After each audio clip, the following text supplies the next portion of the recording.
The American Revolution was a result of a buildup of negative emotions towards Britain, combined with too much of a taste for freedom from before George III took power.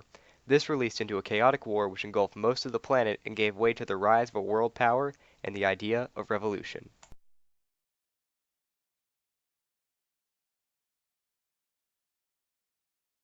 Following the French and Indian War in 1764, King George III passed the Sugar Act, which placed a lower tax on sugar but cracked down on smuggling into the colonies, effectively eliminating many merchants' business plans. On the other hand, the common man was hardly affected. Following the repeal of the Sugar Act before it was able to be put into effect, the King George and Parliament found themselves up the river without a paddle. On March 22, 1765, the British Parliament chose to pass the Stamp Act, effectively placing a tax on every official paper and angering every colonist simultaneously.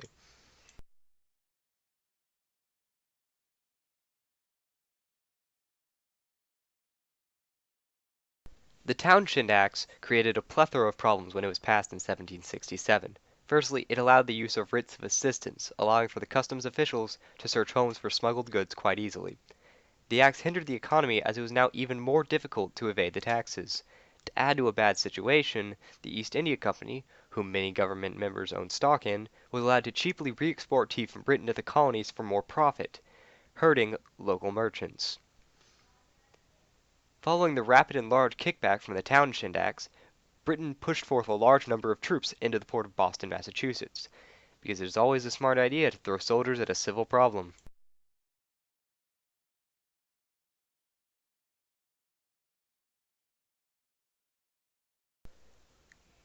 Upon being informed through spies that the town of Concord had a Patriot weapon cache, the British Lieutenant Colonel Edward Francis brought 700 regulars with the intention of capturing it and accosting anyone involved.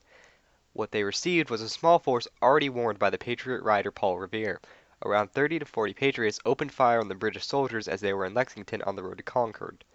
When the British soldiers escaped and found their way to Concord, 600 stood and watched the road for militia interference, 100 searched the town for weapons. A group of 400 American patriots opened fire and halted the 100 sent to search while they were walking on a bridge into town.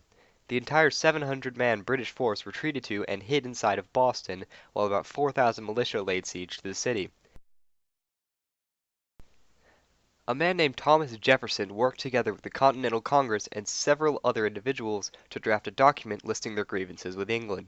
After being heavily edited, they sent the text to Britain in 1776, and this only added fire to the American independence effort.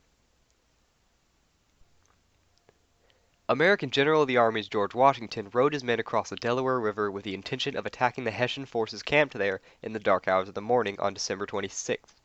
It was unheard of for anyone to fight on or around Christmas, so Washington and his men rightly caught the Hessian forces drunk and asleep. After a quick battle, a large number of prisoners were taken and the battle raised morale a good amount.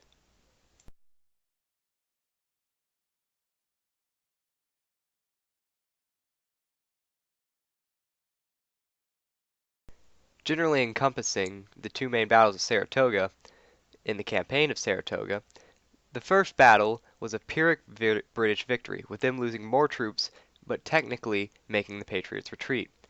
The second was a decisive American victory, despite the General Benedict Arnold attempting to betray us for British gold.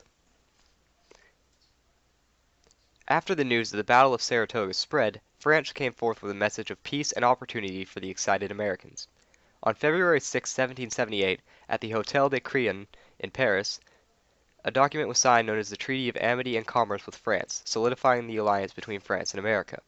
This later led to an alliance with Spain and the eruption of the Revolution into a worldwide war.